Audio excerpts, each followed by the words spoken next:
Hello and welcome back to Dave's Delightful Dishes. And as always, I'm Dave and I'm delighted to be here with you guys today.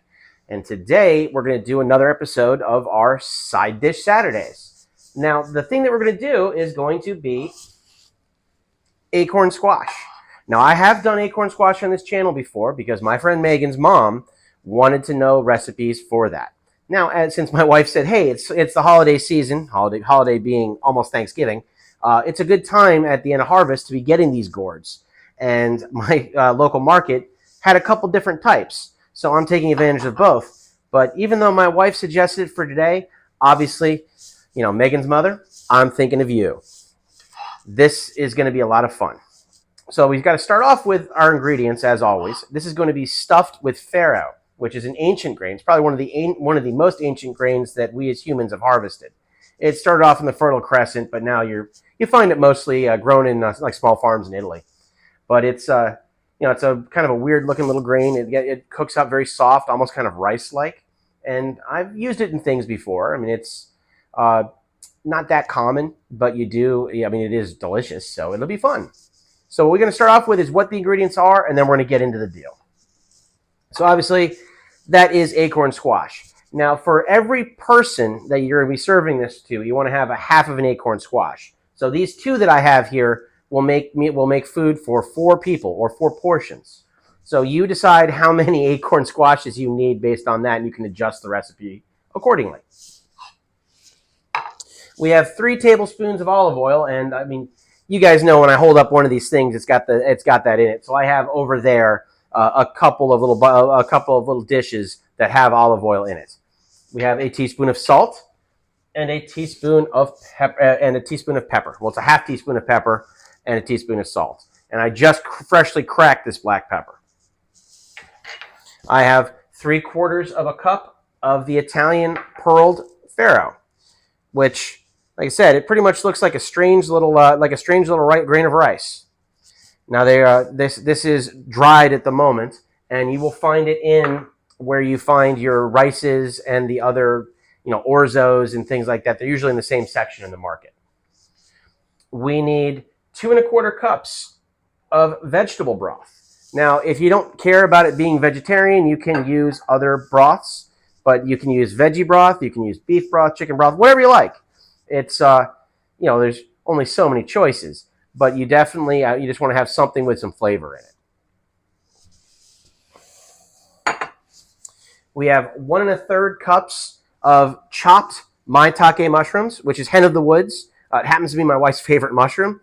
I take it and I'll chop it up fine, and all these little frills off of it end up just kind of dissolving and melting into the dish. And then we have a cup of onion chopped, 2 tablespoons of white wine, which again is going to be in one of these little ramekins, but don't worry about it. We know what liquid looks like. A half cup of dried cranberries. Again, I don't generally name names here, but I think you know where I might have gotten these from. It rhymes with raisin. And then a sprig or 2 of thyme, fresh thyme. So you have just a little off the bush. Now, if you happen to have a thyme plant, you can just clip them off. Otherwise, basically every supermarket will have a fresh herb section. And then we have 2 tablespoons of chopped fresh parsley. I use plain leaf parsley or Italian parsley usually, but that's going to be like the garnish at the end. And we also have a fig balsamic glaze. You can use any balsamic glaze you like. My favorite happens to be fig, and so I'm using this. And you can also find this near the balsamic vinegar section of basically any grocery store in the United States, and I'm sure probably worldwide. But this is going to be a drizzle for effect and give you a little final bit of flavor. But it's not going to be used until the very end.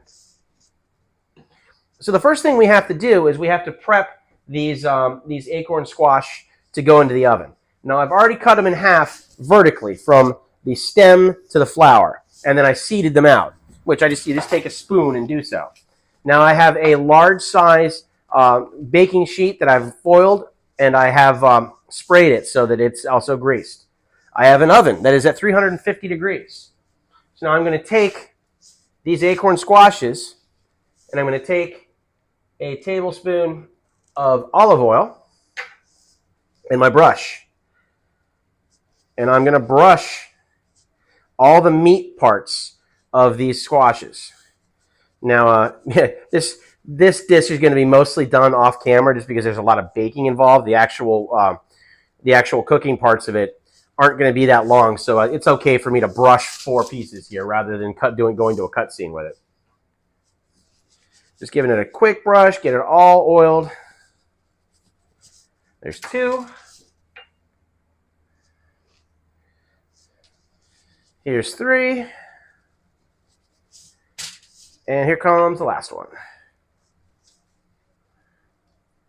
And you just want to make sure it's all nice and glossy.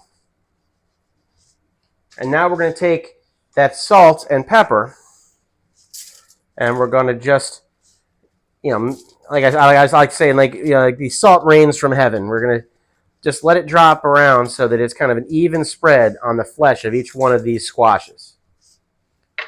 And then I'm going to do the same thing with the pepper. Now, I could also have just gone with my grinder like you'll see me do and just try to keep it even. And once these are all on, I'm going to put one up to the camera so you can see it. Although, I think you might be getting a general idea just from the angle of the camera right now. But you can see pretty even coverage. So now we're going to take these and we're going to put them face down on the foil. And then this is going to go into that 350 degree oven for 40 to 45 minutes. So they're going to go in. We're going to be back as soon as they're ready to come out. But we're also going to talk about what we're doing with the next stuff. Now, all the other ingredients, that comes into play within like the last 15 minutes of cook time. So you want to time it out. So at about 35 minutes, we're going to come back in and we're going to start prepping out the rest of the recipe. So it'll be instantaneous for you, but for me, I'll see you guys in about a half an hour. Okay, so now what we're going to do while these acorn squash shells are roasting, we're going to get the farro going. So you have to rinse and drain the farro, which I've done already, and then that goes into a saucepan or a small pot, and then your 2 1/4 cups of 2 1/4 cups of veggie broth are going to go in with that. Now you want to add a little bit of extra salt too, so about a 1/4 teaspoon, like a good heavy pinch, will go in there as well. And we're going to stir all this together when it's on the stove. But really, it's as simple as getting your helps use the front one. We're going to bring that to a boil. We're going to stir it together, bring it to a boil. Then we're going to put it down to simmer and let it simmer for about 20 minutes. Once it's there, we're going to literally, if the farro feels ready, which is nice and soft, and we'll get to that when we get to the end, but it's nice and soft, then you just drain off any excess broth that's left. So this should be mostly absorbed, but if there's any extra, don't worry about it. You literally just pour that out. So this is going to come to a boil, and that'll be 20 minutes, and that is about the same time as when these shells are going to be coming out of the oven. So we're timing everything well. The next step is going to be the onions and the mushrooms and the cranberries. So these are going to get sauteed at about 10 minutes. It takes about 10 minutes to saute the mushrooms and the onions, and then that all gets added together with the farro for final preparation. So we want to time that so everything kind of gets done around the same time. So with that being 20 minutes, but halfway into that, we're going to cut back in and do the mushrooms and the onions. So I'll see you back in about 10 minutes.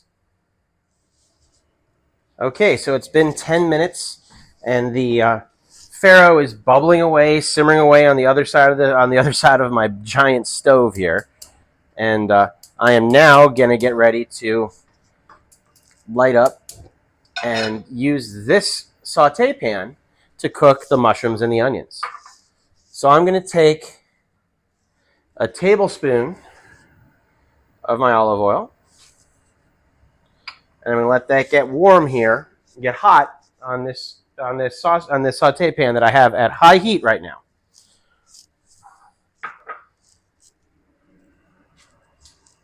And then I'm going to put my onions in. I'm going to get them moving around.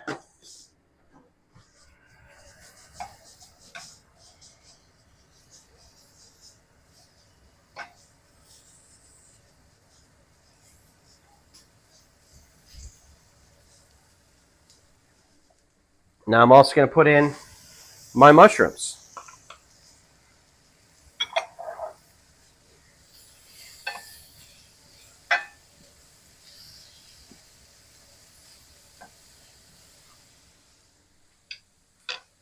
And we're going to season that with a little bit of salt.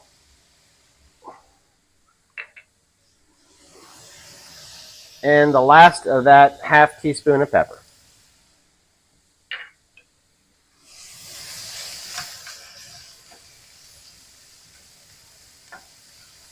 Now we have to just keep sweating this. I'm going to adjust the heat to keep it kind of, now it's going to go to medium heat now that the temperature's up. And I'm going to sweat this until it starts to caramelize, which should be about 5 to 6 minutes. I will see you back at that point.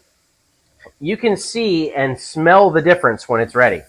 All the onions are now glossy and kind of translucent.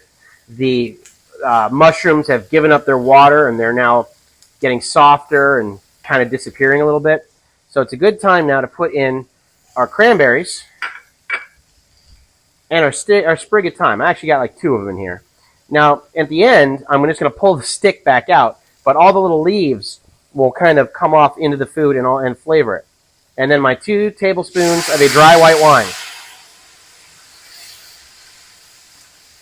And we're going to stir this around and let it keep cooking for another 3 to 4 minutes. What we're looking for is the cranberries to plump back up a little bit. And if you feel like you need to add a little bit extra wine, you know what? I think there's no problem with adding a little extra wine. We just don't want to have it dripping at the end. This isn't a sauce. These are just vegetables that are going in with everything else. So that is going to sit again for about 3 to 4 minutes. And then we will come back when we're ready to combine those with the farro. Okay, everything's coming together here now. As you can see, the onions and mushrooms and cranberries have all come together. We're going to go ahead and take these sprigs of thyme out. They've done their job. And it is now, the farro is ready. And to show you what that looks like, it looks like rice. But you can see there is still some broth left in there. So we're going to go ahead and we're going to strain that last broth out, and then that's going in here.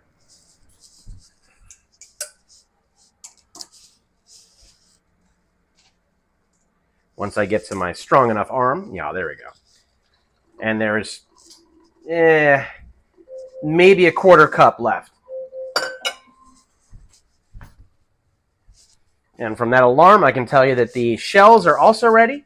So we're going to get this together, and I'm going to turn that oven off as I walk by. But here comes the farro. That's going in with the rest of this, and we're going to mix that all together. And off comes the heat for the oven. And I'm going to pull the shells out before I start stirring this. Oh yeah, and we will see, I'll show you when we get to the next, the final prep, but they are, actually, you know what? We'll show you right now. Look at that. They are clearly cooked and ready to go. And now it's time to add the one ingredient that I forgot to mention. I want to put in some pecan pieces. Depending on where you're from, you might call it one of the 2 ways. But that goes into, and now we're going to cook this for about 3 to 4 minutes on low, just to kind of combine it all together.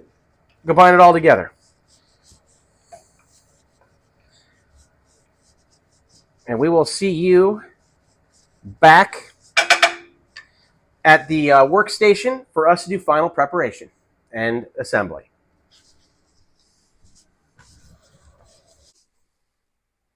Okay, now it's time to put this stuff together. What I've found is when I'm working on aluminum foil, if I'm using plastic tools, I'm less likely to scratch through them. So we take ourselves the acorn squash, And I'm going to flip them out onto this serving platter. And they are warm from the oven, no doubt about it. This might be a good time to use your bare hands instead of your bare hands. But now that they're there, I can take a serving spoon and get myself a nice, healthy portion of this. Now, this is vegetarian if you want it to be, because right now it is. But if you were to substitute in any meats or added meats to it, you could make that be an omnivore's meal. It's really kind of your choice. And one thing I will say is you want to kind of pick the size of your acorn squash as well, because they definitely can run in different sizes. And you want to make sure you're getting enough filling on the inside for them. Now I will go around, we're doing this for the camera, but I will go around and clean up the plate so there isn't a whole bunch of leftover pieces here before I do final presentation if I was going to put it out on a plate or put it out for guests. But for here in the house, for just us, no one but me and all 78 of you are going to know that I had some extra little chunks of farro on my plate. So don't stress the small things. Okay, so now that we have all this here, I want to give it a nice glazing. And I'm just trying to make a little design across the top of this on all of these acorn squash. And then I'm going to take my chopped parsley and I'm going to just rain that down for the look. Now, if you wanted to, you could also take an extra sprig of thyme and strip the leaves off it and drop a little of that on for a little bit of extra thyme flavor. But this should actually have plenty of flavor in it, so it should be good to go. And there you have it. That is 4 portions of these stuffed acorn squash. Hopefully you guys enjoy this. I hope you try it yourselves. This could be used as a main course if you wanted to, but I would say this will pair well with a nice piece of meat. Or maybe a nice piece of tofu if you're vegetarian. But this will work as a main. This will work as a side. This will work great as leftovers. So if you want to make some extra ones, that's good too. If you notice, we made 4. I could have done an extra acorn squash and used up a little bit more of my material, but I have enough here. I could probably have done 4 full acorn squashes with the recipe as we see it. This extra bits, I'll find a use for it. Don't you worry. So anyhow, I hope you guys use this. I hope you like it. Please let me know what you think. Let me know if you made it yourself. And any other comments you might like, or any challenges for me. I'm always happy to take them. Until then, hit like and subscribe if you haven't already. Tell your friends, and I'll see you next time.